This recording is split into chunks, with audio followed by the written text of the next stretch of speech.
2 தீமோத்தேயு 1:17. அவன் ரோமாவில் வந்திருந்த போது அதிக ஜாக்கிரதையாய் என்னை தேடி கண்டுபிடித்தான் அப்படின்றாரு. பவுலு ஓனேசிப்பை பத்தி சொல்றாரு. ஓனேசிப்புங்கிற எபேசி, இவன் ரோமாபுரிக்கு போறான். நிறைய இடத்துக்கு போறான். காரணம் எதுக்குன்னா, இவன் ஒரு நல்ல ஒரு பெரிய பணக்காரனாட்டு, பெரிய ஒரு செல்வந்தனாட்டு, ஒரு பெரிய உயர்ந்த மனுஷனாட்டு அவர் வாழ்றார். அப்படி வாழ்ந்து கொண்டிருக்கும் போது அறியாமையினால, மூட நம்பிக்கையினால ரட்சிப்பை இழந்தவனாட்டு, தேவையில்லாத ஆராதிக்கிறவனாட்டும், நோயிலையும் மனக்கவலையிலும் நிறைய பிரச்சனைகளிலையும் மாட்டிக்கிட்டு இருக்கிறான். அப்படி மாற்றிருக்கும் போது பவுலால ரட்சிக்கப்படுறான். அவன் ரட்சிக்கப்பட்டது பவுலால தான் ரட்சிக்கப்பட்டான். அந்த ஓனேசிப்பெல்லாம் பவுலால ரட்சிக்கப்பட்டான். பிலோமு, ஓனேசிப்பெல்லாம் அவன் ரட்சிக்கப்பட்டதுனால இப்போ என்ன பண்ணுறான் அப்படின்னா, பவுல் வந்து ரோமில் கிடக்கும்போது அந்த வார்த்தை பார்க்கலாம். அவன் ரோமாவில் வந்திருந்த போது ஓனேசிப்பு 16ஆம் வசனத்தில் ஓனேசிப்புக்கு ரோமில் போய் பிஸ்னஸ் பண்ண போயிருந்த போது அங்கே பவுல் ரோமில் ஜெயிலில் மாட்டியிருந்த போது அவன் அதிக ஜாக்கிரதையாக என்னை தேடி கண்டுபிடித்தான். அவர் கண்டே பிடிக்க முடியாது. அந்த ஊரில் போய் பெரிய ஊர், நாடு, அழகான நாடு, வல்லரசு, ரொம்பவும் மக்கள் நெருக்க உள்ள இடம். அந்த இடத்துல போய் ஒரு மனுஷனை எந்த விதமான ஒரு தகவல் இல்லாமல் போய் கண்டுபிடிக்கிறான். ஒரு மொபைல் கிடையாது, ஒரு புறாவை விட்டு கண்டுபிடிக்க முடியாது, எதுவுமே செய்ய முடியாது. எதுவுமே கண்டுபிடிக்க சாத்தியக்கூறு இல்லாத ஒரு காலகட்டத்தில் எப்படியோ போய் கண்டுபிடிச்சி அவனுக்கு கொடுக்க வேண்டிய நிறைய பொருளாதாரத்தை, நிறைய நன்மைகளை, பணங்களை எல்லாவற்றையும் நிறைய செலவழித்து அவன் கொடுக்குறான் இல்லையா? அதைத்தான் இங்கே சாட்சி சொல்கிறார் பவுல். அவன் ரோமாவில் வந்திருந்த போதும் அதிக ஜாக்கிரதையாக என்னை தேடி கண்டுபிடிச்சிட்டான். அவன் எப்படி தான் அவருக்கே ஆச்சரியம். எப்படி தான் என்னை ரோமில் வந்து என்னை கண்டுபிடிச்சான்னு எனக்கு தெரிய மாட்டாங்குதுன்றது அவர் சொல்கிறார். அவ்வளவு பிரயாசப்பட்டு காடு ஒர்க் பண்ணி எப்படியோ பவுலை சந்திச்சு பவுலை வந்து நல்லா தேற்றினான் இருக்குது இல்லையா?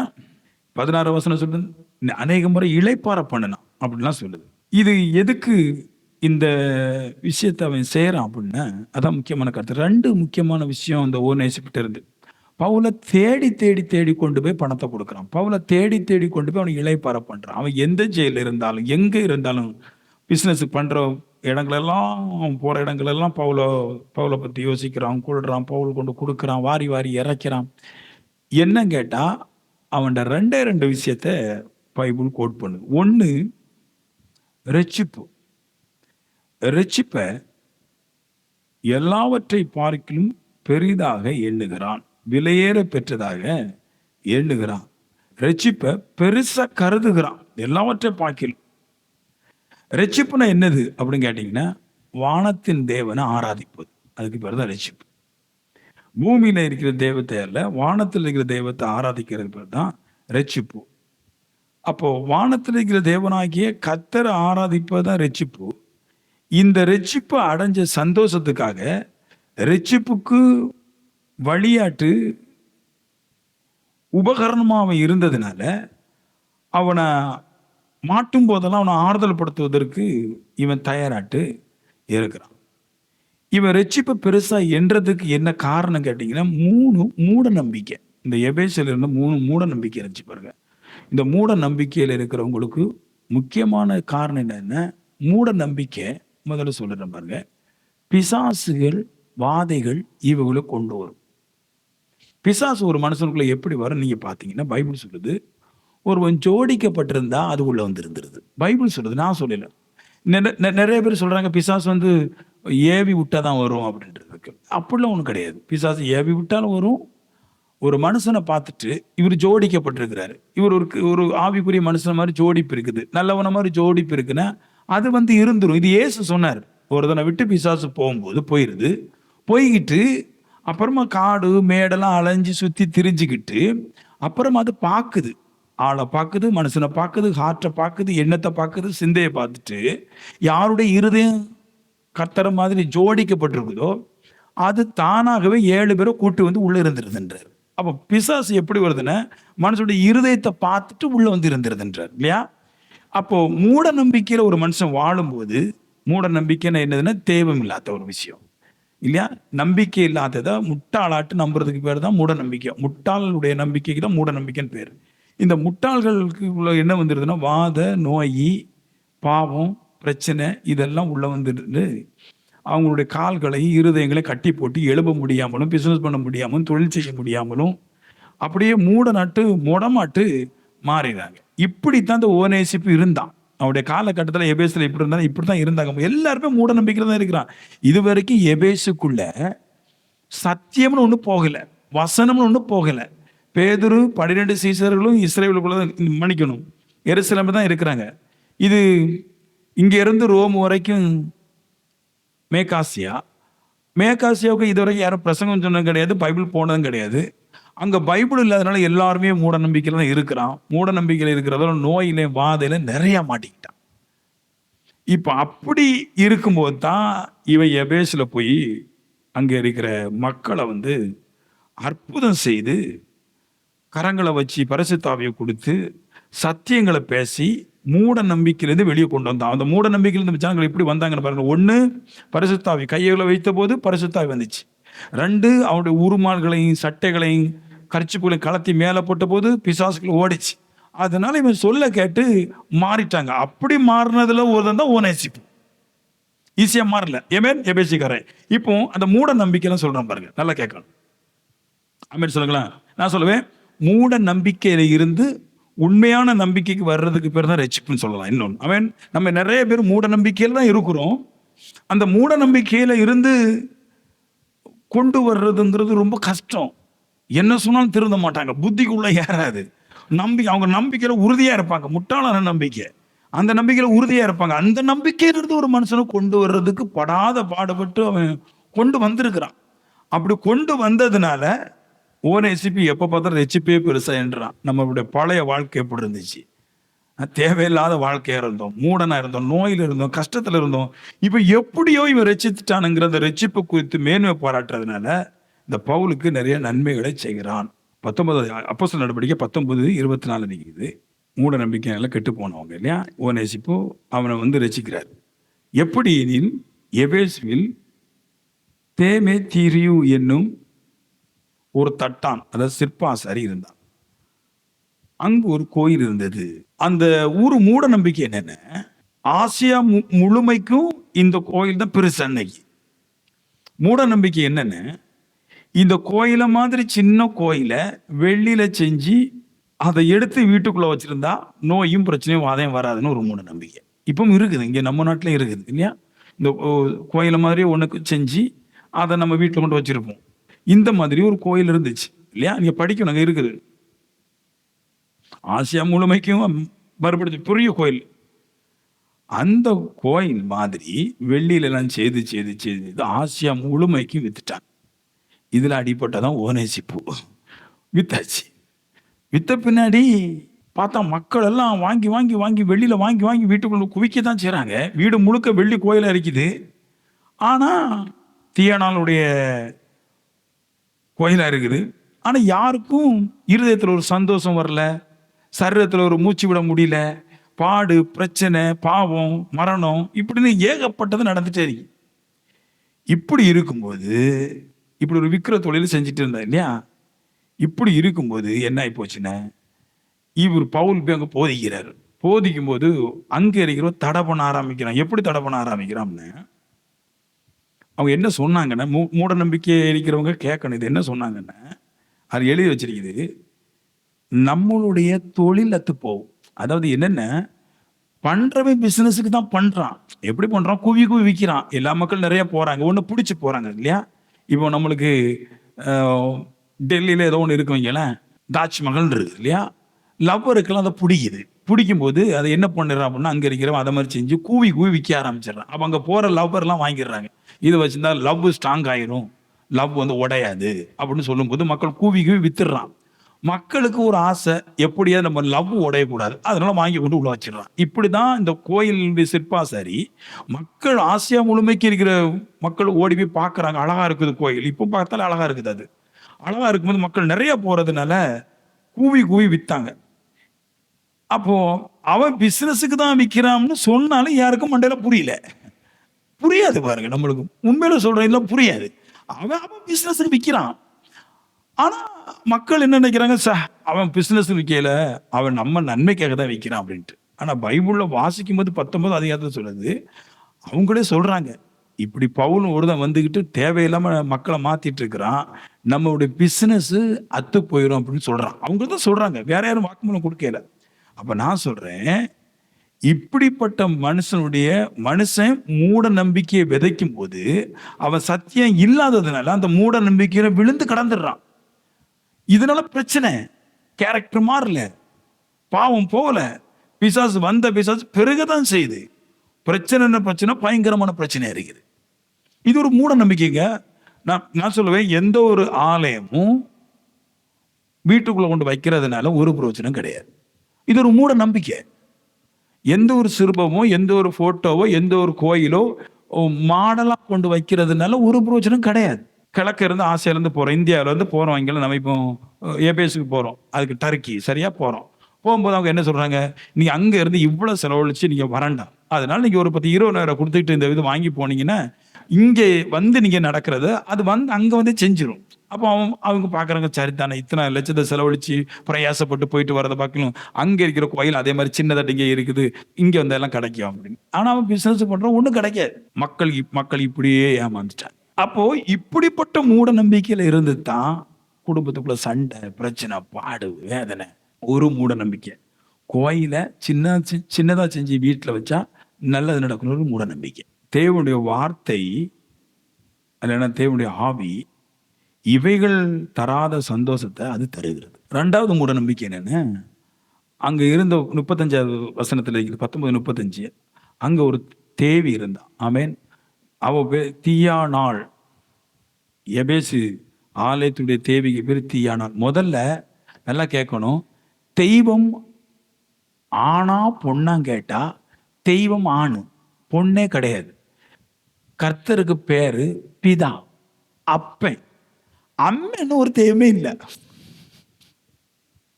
புரியுதா? அம்மான்னு ஒரு தெய்வமே வானத்துல இல்ல. அது எப்படி வருதுன்னா, அப்பா, மகன், தேவனுடைய நிழல், பரிசுத்தாவி, இப்படிதான் வருது.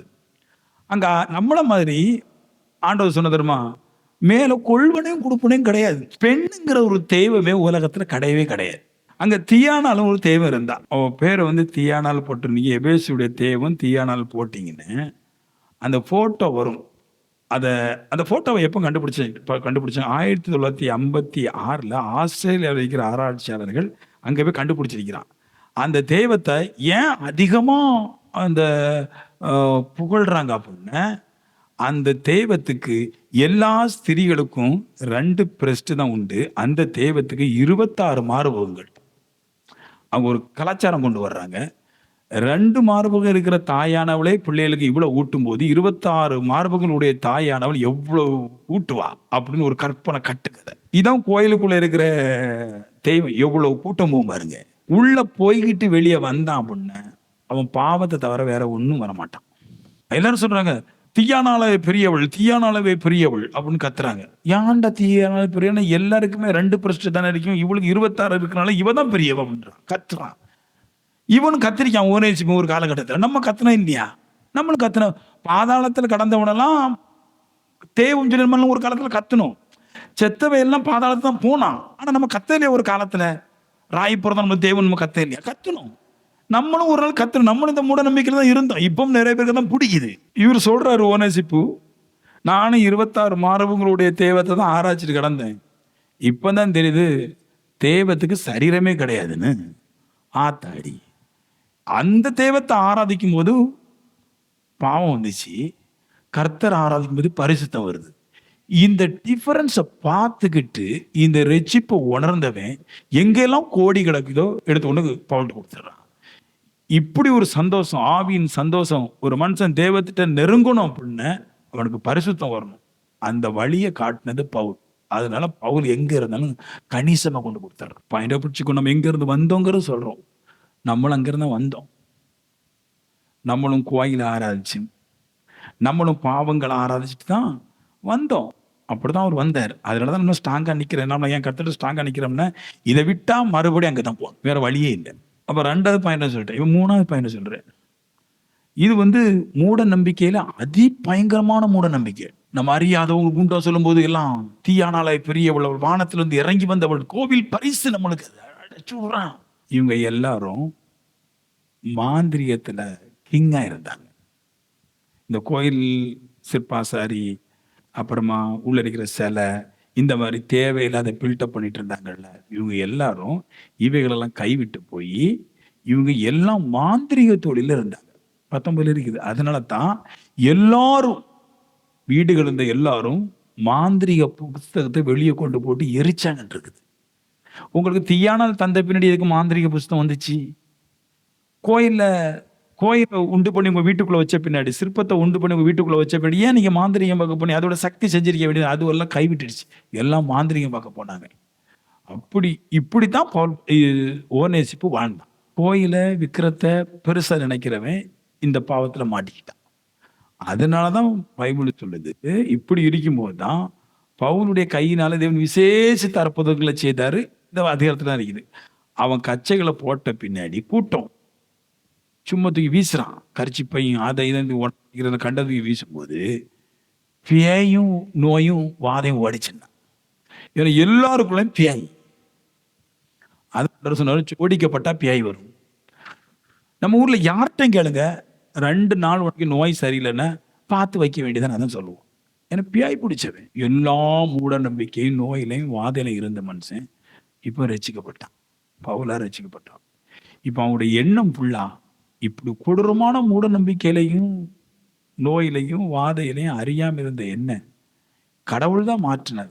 இந்த மனுஷனுக்கு உறுதுணையா இருந்ததுனால இந்த மனுஷன் எங்க போனாலும் அவனை கரிசனையா தேடி விசாரிச்சு அவனுக்கு செய்ய வேண்டிய நன்மைகளை செய்யறான். வாத நோய் இந்த 2க்கும் கீழே இருக்கிறது பாவம். பாவம்னா என்னென்ன? தீய சுபாவம். தீய சுபாவத்துக்கு பேர் தான் பாவம். இது வர்றதுக்கு 2 வழி. பிசாசு.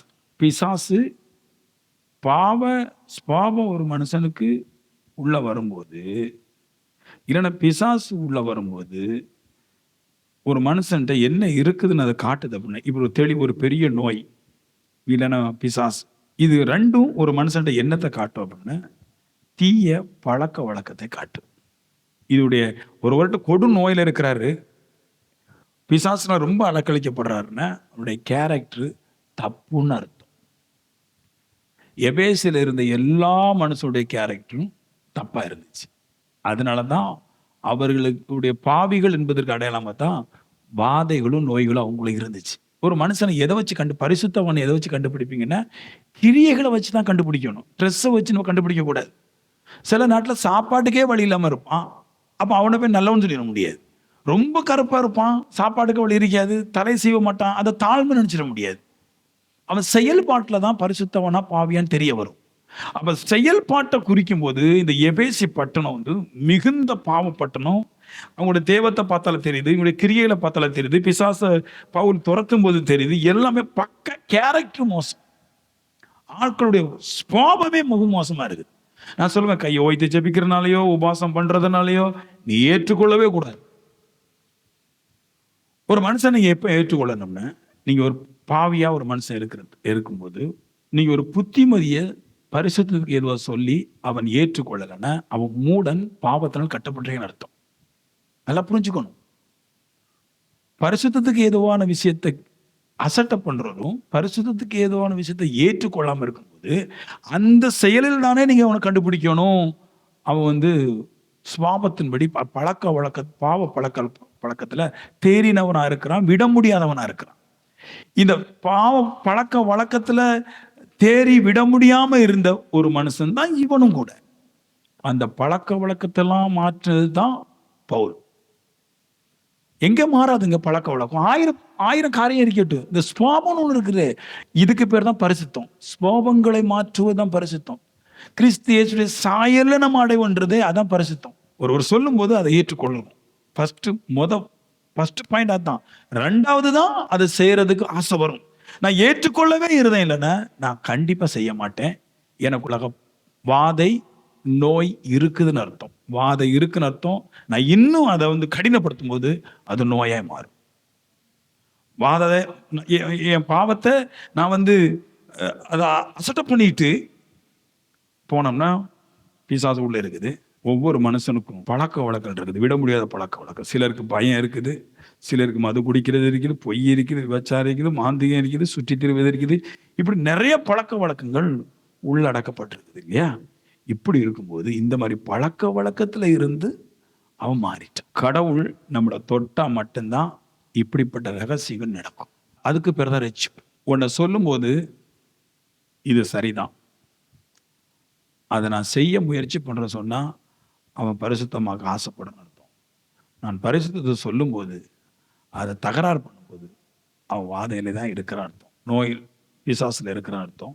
என்னைக்குனாலும் தேவனுடைய கிருபை எடுபட்டு போகும்போது நோயில மாட்டிடுறான். இவனுக்கு தெரியும் ஓனேசிப்புக்கு, நான் எங்க இருந்து ரட்சிக்கப்பட்ட வந்தோம்னா பெரும் வாதையிலையும் நோயினுடைய கட்டுக்குள்ள இருந்து நான் ரட்சிக்கப்பட்டு வந்திருக்கிறேன். அதனால அவனோட ஒண்ணு இருக்குது, நன்றி.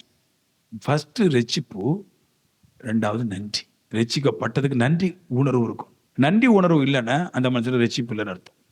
நன்றி எதுக்கு சொல்றோம்னா, என்னை ரட்சித்தீர், என்னை நல்லாக்கினீர், என்னை உயர்த்தினீர், என் நோய்களை மாத்தினீர், என் பலவீனங்களை மாத்தினீர் ஆண்டவரே, உமக்கு நன்றி ஆண்டவரே.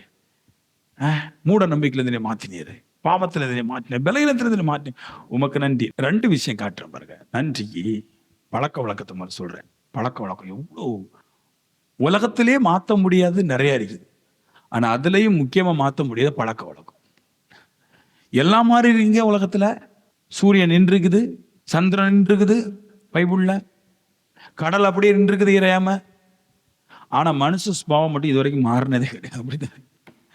அப்படி மனுஷன் எவனாலும் மாற்ற முடியாத மனுஷ சுபாவத்தை ரட்சிப்பு மாத்திருது, உபதேசம் மாத்திருது. அந்த நன்றி கடமை அவன் இருதயத்துல கொழுந்து விட்டு எரியுது. தெய்வம் வராமல் சுபாவம் மாற. இந்த ஓனேசிப்பும் அப்படித்தான் நன்றி சொல்றான். அவன் எங்க இருந்தான் பாருங்க, எபேசி பட்டணமே மோசமான பட்டணம். இந்த எபேசியோட இன்னொரு பட்டணம் இருக்குது, ரோம் பட்டணம். பக்கா மோசம். ஏன்னா அங்க வந்து மனுஷ சந்தை இருந்துச்சான். பையனோ பொண்ணோ வேணும்னா ஒரு 2000 ரூபாய் கொடுத்துட்டு பையனை கூட்டிட்டு போக வேண்டியதான். இப்படித்தான் ரோம் இருந்துச்சு, மனுஷ சந்தை. ஒரு காலத்துல பிசினஸ் பண்ணி ரோமுக்கு போறவன் பாவம் செஞ்சவன் இப்போ அலைஞ்சு திரிஞ்சு பாவம் செஞ்ச ஒரு மனுஷன், தெய்வீக மனுஷன் ஒரு இடத்துல அடிபட்டு கட்டப்பட்டு கிடக்குறான் தெரிஞ்சோடனே இப்ப அதை தேடி ஓடுறான். எப்படி ஒரு கேரக்டர் மாற்றம் வந்துருக்கு பாருங்களேன். பாவத்துக்கு ஓடுற ஒரு மனுஷன் இப்ப நீதிக்கு ஓடுறான். இப்படிப்பட்ட ஒரு மாற்றம் அடைந்தவன், நான் சொல்ல இவர் ஒரு வாழ்க்கையில இருதயத்துல மாற்றம் அடைஞ்சவன் கண்டிப்பா கர்த்தரோட தான் இருப்பான். கோவப்பட மாட்டான். சின்ன சின்ன பாவங்களுக்கு சொல்லும் போது ஒரு வேதனை, ஒரு கோபம். அதுல பரிசுத்தத்துக்கு விரோதமா வந்து நம்ம ஏதாவது இடைஞ்சல இருந்துட்டோம்னா போச்சு, தேவை இன்னும் வரலன்னு அர்த்தம், இன்ட்ரெஸ்ட் இல்லைன்னு அர்த்தம். ஜெபம் பண்ண, பாடுறதுக்கு, துதிக்கிறதுக்கு நம்மளுக்கு நல்ல இன்ட்ரெஸ்ட் வரலன்னு அர்த்தம். என் கேரக்டர் மாறுறதுக்கு நான் நன்றி சொல்லுவேன். யோவானுக்கு புத்தகத்துல 12வது இயேசுக்கு ராவ் இருந்து வச்சிருக்கிறாங்க. அங்க லாசரும் இருக்கிறார், மார்த்தாலும் இருக்கிறான், மரியாதை இருக்கிறான். மரியா ஒரு ராத்தல் கலங்கம் இல்லாத நலதம் என்னும் ஒரு தைலத்தை இயேசுடைய பாதத்துல பூசிட்டு தலைமயிர்னால அவருடைய பாதத்தை துடைத்தாள் அப்படின்றது. இது வந்து காலை ஏன் கழுவுறாங்கன்னா, எந்த காரணத்தை கொண்டு உயிர் போனாலும் நீ என்னை விட்டுறக்கூடாது, நான் உண்மை விட்டுற மாட்டேன், அதான் அர்த்தம். இந்த பொண்ணு இயேசுடைய காலை தொடச்சால, தலைமயிரால தொடச்சால, அதோட கருத்து என்ன சொல்லுதுன்னா, என் உயிர் போனாலும் உண்மை விட்டு நான் பிரிய மாட்டேன் அப்படின்ற ஒரு செயல்பாடு தான் காமிக்கிறேன். அந்த பாதம் கழுவுறது அதுதான். வெளியேற பெற்ற நலதளத்தை இயேசுடைய பாதத்துல பூசி தலைமையினுடைய பாதத்தை துடைத்தாலத்து. அதுல என்ன அர்த்தம் அப்படின்னா, இது வந்து கால கழுவுற விஷயத்துல இயேசு சொல்லியிருப்பார் பங்கு. இவ ஊற்றும் போது என்ன சொல்றான்னு, என் பங்கு உம்மோட தான். இதை இயேசு அப்படியே வியாக்கியானம் பண்ற பிறகு எப்படி வியாக்கியானம் பண்றாருன்னு 12:7 இருக்குது. எல்லாரும் முறுமுறுக்கிறாங்க, இந்த தைலத்தை ஊத்துறா இப்படி போட்டு பண்றதோட ஏழை கொடுத்துருக்கலாம், அங்க கொடுத்துருக்கலாம், இங்கே கொடுத்துருக்கலாம். அப்பதான் அவர் சொல்லுவாரு 12:7 அவருக்கு ரெவலேஷன் சொல்றாரு, என்னை அடக்கம் பண்ணும் நாளுக்காக இதை வைத்திருந்தாள். அவர் சொல்றாரு, அதை அப்படியே வச்சிருந்தாள், சேர்த்து பிடிச்சி அப்படியே வச்சிருந்தேன். எதுக்குன்னா அடக்கம் பண்ணு நாளுக்காக வச்சிருக்கிறாங்கன்னு. அப்படின்னா அடக்கத்துல என்ன காமிப்பாங்க அப்படின்னா, பைபிள் என்ன சொல்றதுன்னா, அடக்கத்துல இயேசு அடக்கம் பண்ணும்போது அதை அவரை விசுவாசிக்கிறவங்களுக்கு நம்ம பாவத்தை அடக்கம் பண்ணாருன்னு அர்த்தம். அப்படின்னு இயேசுடைய மரணத்துல என்ன இருந்துச்சுன்னா, நம்முடைய பாவத்தை தான் அவர் அடக்கம் பண்ணார். இந்த பொண்ணு என்ன சொல்லுதுன்னா, எல்லா விதமான நலதளத்தையும் பொருளாதாரத்தை கொண்டு போய் ஒரு காலில் ஊத்தும் போது அவளுடைய எண்ணத்துல தெரியுது, என்னுடைய எல்லா பாவத்தையும் அவருடன் அடக்கம் பண்றேன், அடக்கம் பண்ணிட்டேன், அதனுடைய விளைவை தான் காட்டுறேன். அவர் வந்ததுனால, இவருடைய பாவங்கள் அடக்கம் பண்ணப்பட்டதுனால, அத வெளிப்படுத்தி காமிக்கிறாராம். நான் பரிசுத்தமா இருக்கிறேன் உம்மனால. நான் சொல்றேன், தெய்வத்தால பரிசுத்தமாக்கப்படுற ஒரு மனுஷி, தனக்கு உண்டானது எல்லாவற்றையும் தெய்வத்துக்கே குடுத்து, அதை வெளிப்படுத்துகிறாள். அதுதான் நன்றி. நான் பரிசுத்தமாயிட்டேன். இப்ப என்ன பண்றேன்? அந்த பரிசுத்தோட விளைவ காட்டுறேன் நான். அதான் ஓநேசிப்பும் காட்டினான். நான் பாவியா இருந்தேன், மூட நம்பிக்கையா இருந்தேன். இப்ப கர்த்தர் என்னை ரட்சித்தாரு. நன்றி கடனாக அவர் எங்க இருந்தாலும் எல்லாத்தையும் எடுத்து கொடுத்துறேன் நான். கடவுள்ல நம்மளை மூட நம்பிக்கை எடுத்து, பாவத்திலிருந்து எடுத்து நம்மளை பரிசுத்தப்படுத்துறது. இது ஒரு மனுஷனுக்கு உண்மையா நடந்தா, மூட நம்பிக்கையை விட்டு, பாவத்தை விட்டு மனம் திரும்புனா, அவன் கண்டிப்பா தெய்வ வார்த்தைக்கு கீழ்ப்படிவான்.